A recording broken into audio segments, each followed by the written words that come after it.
Aquella noche sofocante de diciembre, Amalia apenas pudo pegar los ojos. A los 70 años, llevaba en el cuerpo el peso de los años y en el corazón una inquietud que no podía explicar. Vivía con el hijo adoptivo César y con la esposa de él, Isabel, en una casa de 3 habitaciones en una calle tranquila de Bariloche. Allí creía haber encontrado refugio tras la viudez, ayudando en las tareas, cocinando para la familia y contribuyendo con parte de la jubilación.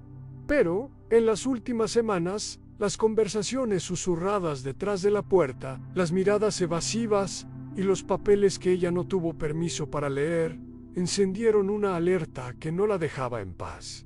Ella no era paranoica, sabía reconocer cuando la estaban dejando de lado. Y, en aquella madrugada en específico, todo se confirmó de forma brutal.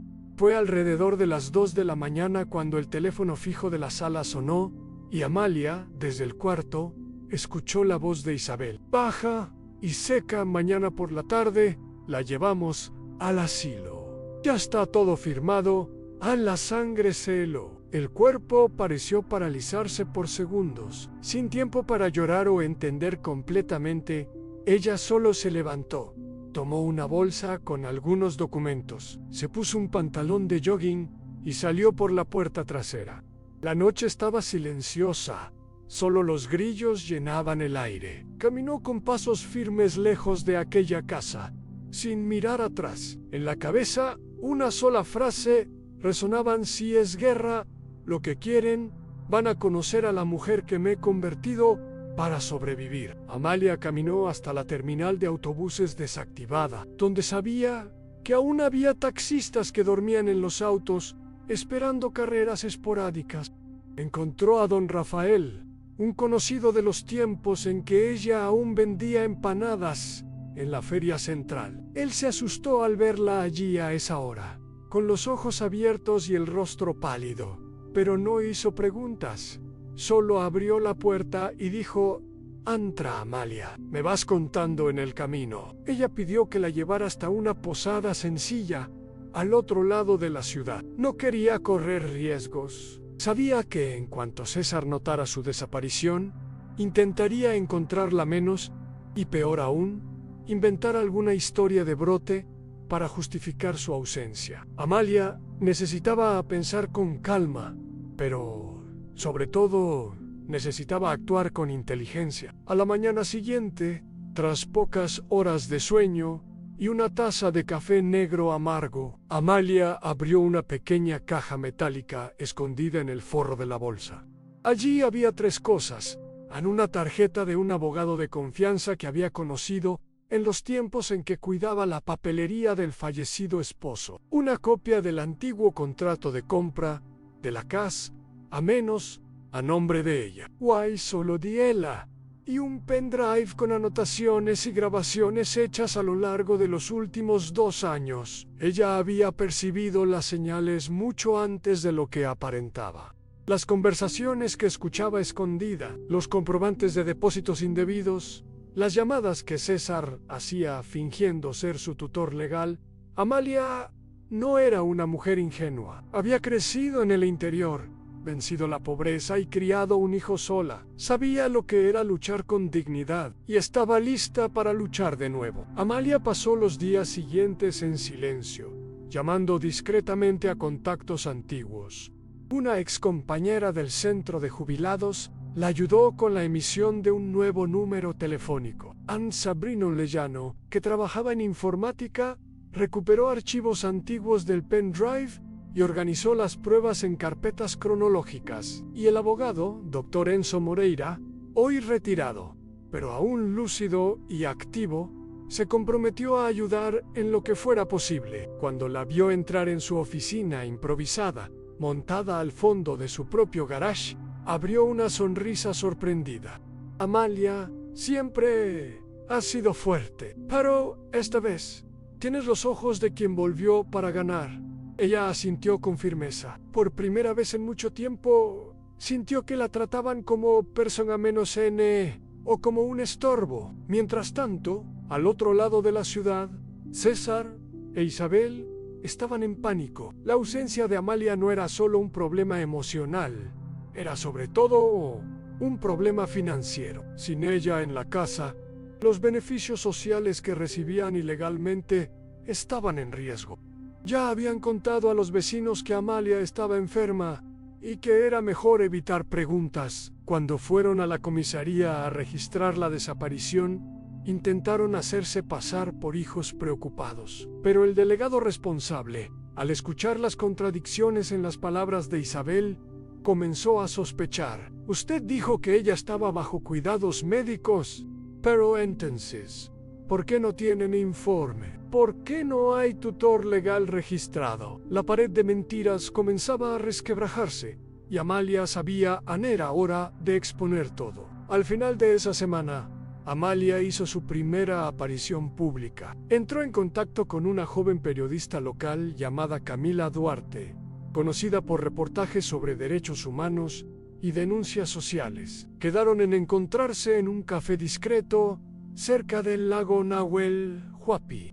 Amalia llegó con el cabello recogido en un moño bajo, un chal gris y un sobre lleno de documentos. Contó su historia sin lágrimas, pero con una firmeza que no dejaba espacio a dudas. Camila escuchó todo en silencio, grabando el testimonio con el celular apoyado en la mesa. Al final, respiró profundo y dijo: esto no es solo una denuncia, es un grito de alerta. Vamos a publicar. Amalia solo sonrió. No quería venganza, quería justicia. La nota salió 2 días después con El Techelo. Ella cuidó a todos y casi fue silenciada. La repercusión fue inmediata. En pocas horas, cientos de comentarios inundaron las redes sociales del periódico, la mayoría expresando indignación y apoyo. Otras mujeres comenzaron a compartir historias similares y, para sorpresa de muchos, el nombre de Amalia se convirtió en símbolo de una causa mayo. Eran el abuso silencioso contra los ancianos. César, al ver la nota, rompió el celular contra la pared.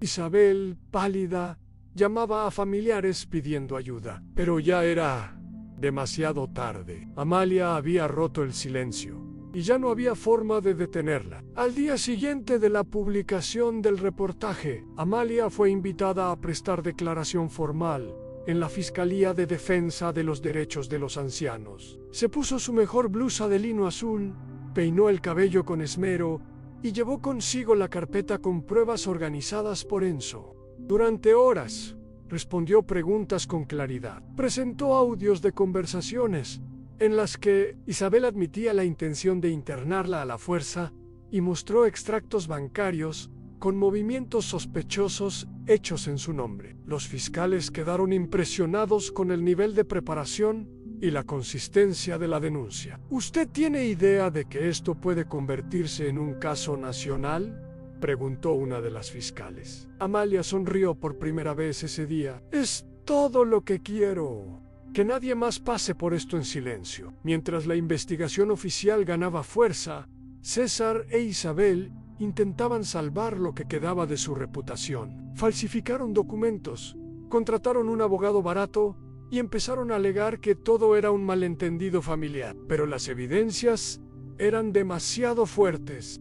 Se cumplió una orden de allanamiento en su casa y se incautaron documentos fraudulentos, incluyendo declaraciones falsas de interdicción mental, firmadas por un supuesto médico que nunca existió. Amalia seguía cada novedad con serenidad, pero también con un cansancio antiguo, de quien llevó por mucho tiempo el peso de confiar demasiado. Ellos querían mi casa, mi voz, mi historia.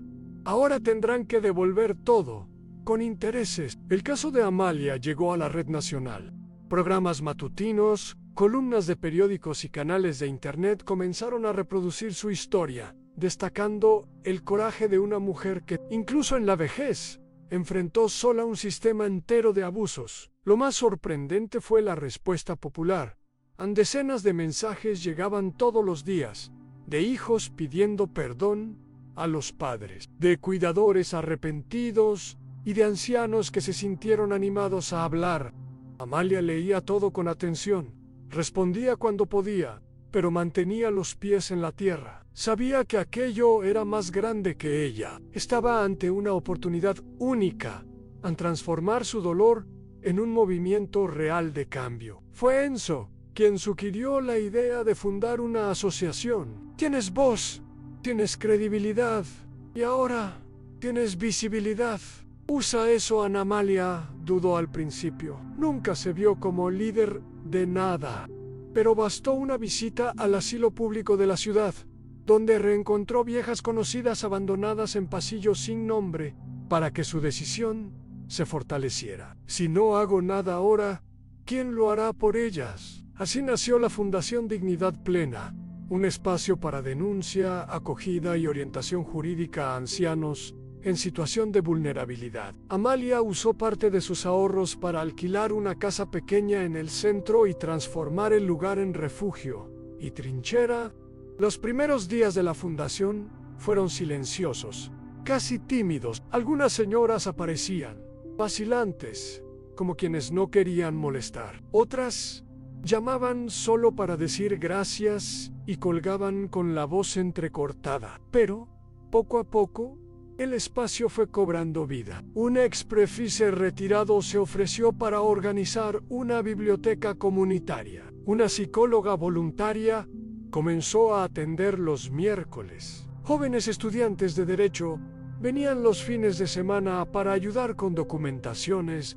Amalia llegaba temprano, organizaba el café, limpiaba las mesas, recibía a cada uno con una sonrisa serena. Lo que empezó como defensa, poco a poco se volvió propósito, y por primera vez en años sentía que estaba exactamente donde debía estar. Mientras tanto, el proceso judicial contra César e Isabel avanzaba. Acusaciones de falsedad ideológica, apropiación indebida, abuso de incapaz y tentativa de estafa social componían el dossier. La fiscalía exigió que los dos devolvieran los valores recibidos indebidamente durante casi 3 años. La justicia ordenó el bloqueo de bienes, incluso de un auto comprado con dinero de la jubilación de Amalia. Lo más simbólico, sin embargo, fue la orden de desalojo de la casa, aun como el inmueble estaba a nombre exclusivo de Amalia. Ella tendría el derecho de recuperarlo, pero, al escuchar la sentencia, solo negó con la cabeza. No quiero esa casa de vuelta. Quiero mi paz. Aunque con el derecho legal asegurado, Amalia optó por no reocupar el antiguo hogar. Prefirió venderlo judicialmente, y con el valor, adquirió un pequeño departamento en planta baja con balcón, a pocos metros de la fundación. El nuevo hogar era sencillo, pero lleno de significado. En cada objeto allí había sido elegido por ella, con calma, con libertad. Ningún rincón traía recuerdos de dolor.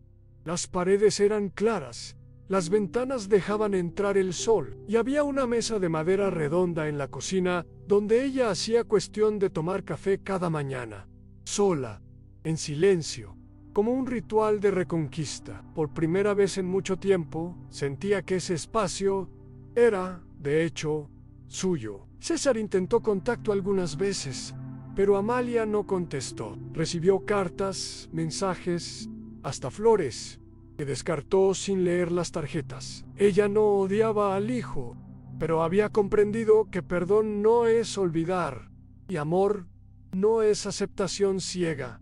Él me vio como posesión, y yo me dejé apagar por años, confidenció a Camila durante una nueva entrevista. En la fundación, comenzó a dar charlas sobre autonomía emocional, alertando sobre los lazos familiares que aprisionan bajo el pretexto de afecto. Si lo único que te une a alguien es el miedo a quedarte solo, entonces eso no es amor, es dependencia. La audiencia, en silencio, escuchaba y comprendía, y salía transformada. Con el tiempo, Amalia empezó a ser invitada a eventos fuera de la ciudad: universidades, foros de justicia, encuentros comunitarios. Siempre que subía al escenario mantenía su postura simple, ropa descrita, cabello recogido y palabras directas.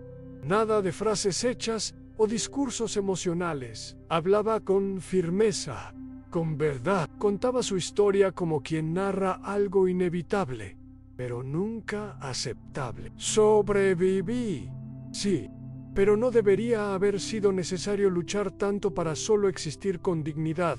Sus palabras resonaban en las audiencias. Algunos lloraban, otros la aplaudían de pie. Todos salían con una pregunta en la cabeza: ¿cuántas Amalias aún viven calladas? En uno de esos eventos, en Mendoza, una joven se acercó tras la charla con los ojos llorosos. Se llamaba Lucía y contó que había dejado a los abuelos en un asilo sin visitarlos durante más de un año. Después de escucharla, me di cuenta de lo que hice. Creía que estaba todo bien, porque pagaba por eso, pero nunca pregunté si ellos eran felices. Amalia sostuvo la mano de la joven con delicadeza. No es tarde para ser diferente, vuelve. Escúchalos, fíjate en ellos. Fueron palabras simples, pero que marcaron a Lucía para siempre. Ese era el impacto de Amalia. No cobraba, no acusaba, solo despertaba conciencias dormidas. La fundación creció. En menos de un año pasó a contar con un equipo fijo, apoyo de voluntarios y hasta financiamiento público. Crearon un canal de denuncias anónimas, alianzas con universidades y una red de acogida que atendía casos en todo el país. Amalia supervisaba todo de cerca, pero rechazaba cualquier título de liderazgo. Solo soy la semilla. Quienes hacen florecer son ustedes. Aún así, su rostro se convirtió en símbolo. Carteles con su imagen y la frase "el respeto no tiene edad" fueron colocados en centros comunitarios, estaciones de metro, hospitales. A veces, niños venían a pedir fotos y ella sonreía, algo tímida, pero permitía. Al fin y al cabo, representar algo más grande era, ahora, parte de lo que se había convertido. Un año después de su fuga, en aquella madrugada silenciosa, Amalia fue homenajeada en la Cámara de Diputados con la medalla Guardiana de la Dignidad. La ceremonia fue discreta, como ella pidió, pero cargada de significado. Al subir al púlpito, no leyó discurso. Miró a la audiencia con calma y dijo: no estoy aquí porque sea especial. Estoy aquí porque un día fui invisible y decidí que nunca más lo sería. El auditorio quedó en silencio. Luego, un aplauso tardó en cesar. Era la consagración no de una heroína inventada, sino de una mujer común que, empujada al límite, eligió levantarse. Y, al hacerlo, levantó consigo a miles de otras. A pesar del éxito y la repercusión, Amalia mantuvo la sencillez que la definía. Pasaba las mañanas cuidando la huerta comunitaria en el terreno al lado de la fundación. Conversaba con ancianos que buscaban ayuda y escribía cartas a autoridades pidiendo más políticas públicas de protección. Sabía que la batalla no era solo contra César e Isabel, sino contra una cultura entera que ignoraba la vulnerabilidad de la vejez. En sus anotaciones dejaba una frase repetida muchas veces: la dignidad no es lujo, es derecho. Y eso se convirtió en un lema invisible que guiaba cada paso que daba, incluso cuando el cansancio amenazaba con vencerla. En el plano personal, la distancia de César trajo una extraña paz. Amalia encontró tiempo para redescubrir hobbies olvidados: a la pintura, que aprendió en la juventud, y la música, que la hacía sonreír en tardes silenciosas. Recibió visitas ocasionales de amigos antiguos y hasta algunos nuevos, que admiraban su fuerza. Una vez, durante una reunión de la fundación, comentó con Enzo: no es fácil dejar de lado lo que imaginamos que debería ser la familia. Pero, cuando dejamos a un lado la ilusión, encontramos quién realmente está a nuestro lado. El abogado asintió, conociendo bien el peso de esa frase. Para Amalia, la libertad costó caro, pero valió cada lágrima. Con cada nuevo caso atendido por la fundación, Amalia sentía que la lucha valía la pena. La historia de la mujer que escapó de su propia casa para no perder la autonomía tocaba corazones, pero también revelaba un sistema defectuoso. En una reunión con representantes del gobierno local, Amalia expuso con firmeza la necesidad de fortalecer las redes de protección social y garantizar que las decisiones sobre ancianos fueran tomadas con respeto y transparencia. No somos objetos para ser guardados en lugares oscuros. Somos personas que merecen voz, elección y respeto. Sus palabras fueron acogidas y algunos proyectos comenzaron a implementarse, aunque el camino fuera largo. Pero no todo era fácil. En momentos de soledad, Amalia se preguntaba si el sacrificio había valido la pena. Pensaba en los años perdidos, en las palabras no dichas, en las miradas que un día la hicieron sentirse invisible. Pero bastaba un abrazo sincero, una sonrisa de agradecimiento de alguien a quien había ayudado para renovar sus fuerzas. En una tarde lluviosa, al cerrar la fundación, miró por la ventana el cielo gris y dijo en voz baja: si lo hubiera sabido antes, habría sido más dura conmigo misma, pero hoy sé que puedo ser el cambio que esperaba. Con el paso de los meses, Amalia se dio cuenta de que su historia ya no era solo suya. Se convirtió en símbolo, referencia, motivo de esperanza para miles. La fundación recibió apoyo de artistas, empresarios y políticos comprometidos. Proyectos de inclusión digital para ancianos, grupos de teatro y talleres de memoria pasaron a integrar la rutina de los atendidos. Amalia, que antes temía el futuro, ahora se veía en el centro de una red de solidaridad y transformación. No soy solo una mujer que escapó, soy la voz de quienes aún no pueden hablar, solía decir, emocionada. En uno de esos encuentros, una señora llamada Elena se acercó a ella y con lágrimas en los ojos agradeció: me salvaste de una vida que ni siquiera sabía que estaba viviendo. Amalia abrazó fuerte a Elena, sintiendo que, en ese gesto, estaban todas las mujeres, hombres y niños que, directa o indirectamente, habían sido tocados por su coraje. La fundación ya no era solo un lugar, era un movimiento, una revolución silenciosa que comenzaba en la mirada y en la dignidad que se negaba a ser robada. Amalia nunca imaginó que, al huir de aquella casa en la fría madrugada, estaría dando inicio a una revolución personal y social. Cada paso que dio desde entonces, cada batalla enfrentada, había sido un acto de resistencia contra la invisibilidad que la sociedad impone a los mayores. Sabía que su camino no terminaba allí, aún había mucho por hacer, muchas voces por escuchar y muchos derechos por garantizar. Pero ahora, al mirar atrás, sentía orgullo no por la fama o reconocimiento, sino por la certeza de que había recuperado lo que realmente importaba: su autonomía, su dignidad, su vida. En ese departamento sencillo, con vista al lago tranquilo, Amalia cerró el diario que había mantenido durante años y sonrió. La lucha la había transformado, no solo en símbolo, sino en mujer entera, dueña de su propio destino. Y mientras la suave luz de la mañana invadía el cuarto, pensó: no importa cuántas veces intenten apagarme, siempre encontraré una forma de reavivar mi luz y esta vez sería para siempre. Amalia sabía que no se trataba solo de ella, sino de todas las personas que, en la vejez, necesitan ser vistas, escuchadas y respetadas. La fundación seguiría viva, creciendo, acogiendo, cambiando realidades, así como su historia servía de faro para quienes aún enfrentaban el silencio y el miedo. Ya no era una víctima, ni una sobreviviente solitaria.